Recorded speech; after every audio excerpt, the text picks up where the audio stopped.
Please join me in welcoming my friend and the recipient of the Atlantic Council's Distinguished International Leadership Award, NATO Secretary General JUN Stoltenberg.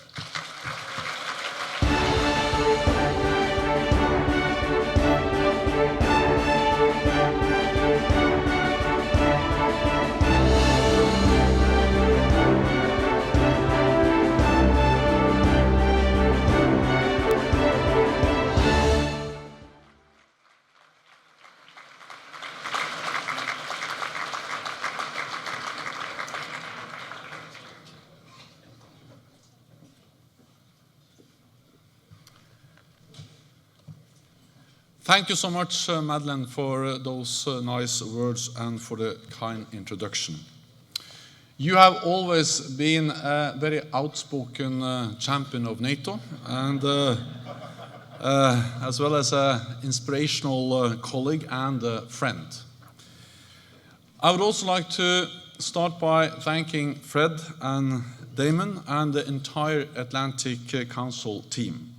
Thank you for this honor, and thank you for your steadfast leadership in support of a strong transatlantic alliance. Let me also congratulate the other honorees, Her Royal Highness Aya bin Al Hussein, William Ford Jr., Renee Fleming, and also Admiral Michelle Howard, with whom I recently visited Allied troops in Kosovo, and who is doing a superb job as head of NATO's Joint Forces Command in Naples.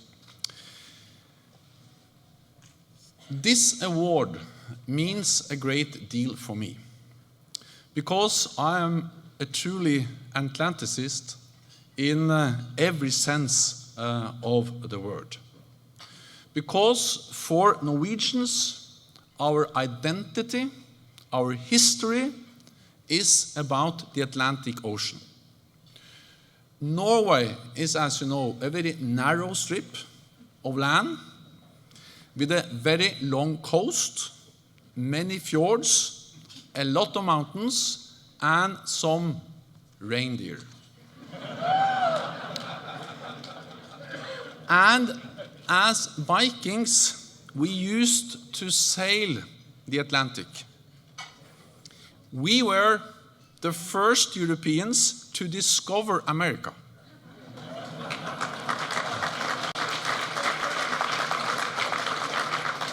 The only problem was that we left very soon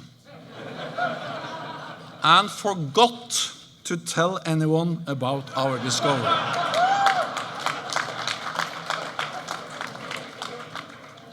To this day, Norway remains a maritime nation, so I have never quite understood the expression oceans apart. To me, oceans bring people together, and I know this from my own experience. In fact, transatlantic means something very personal for me and my family. My father was born in Norway, but my mother was born on this side of the Atlantic, in Paterson, New Jersey. So, in a very real sense, I am the product of a transatlantic alliance.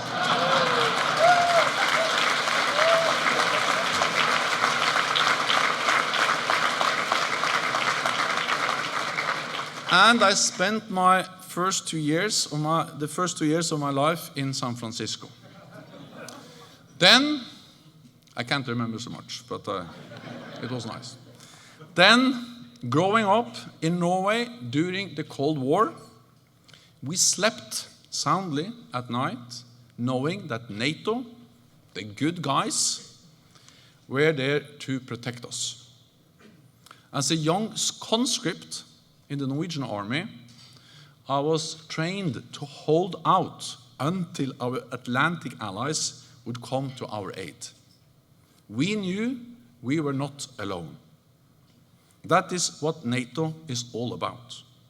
Our Article 5 commitment, one for all, and all for one. And one more nation has just made that commitment. Earlier today, I was pleased to welcome Montenegro as the 29th member of our transatlantic family.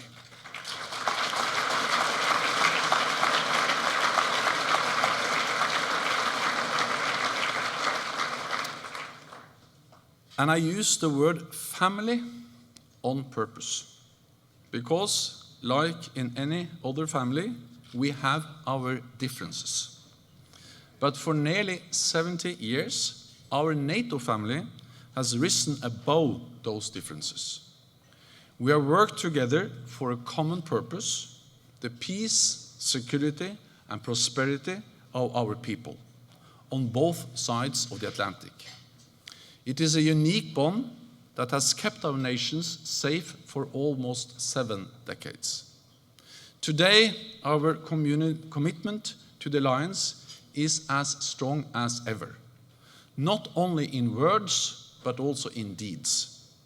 The US is increasing its military presence in Europe, and Europe and Canada are investing more in defense. We may be oceans apart, but we are also the closest of allies. This is a precious thing for all of us, but we cannot take it for granted. The attacks in London on Saturday are a tragic reminder of the challenges we all face, of the important work we have to do to overcome them, and of the values of our open and free societies. So I count on you all to help keep our alliance strong. And I thank you once again for this special recognition. Thank you so much.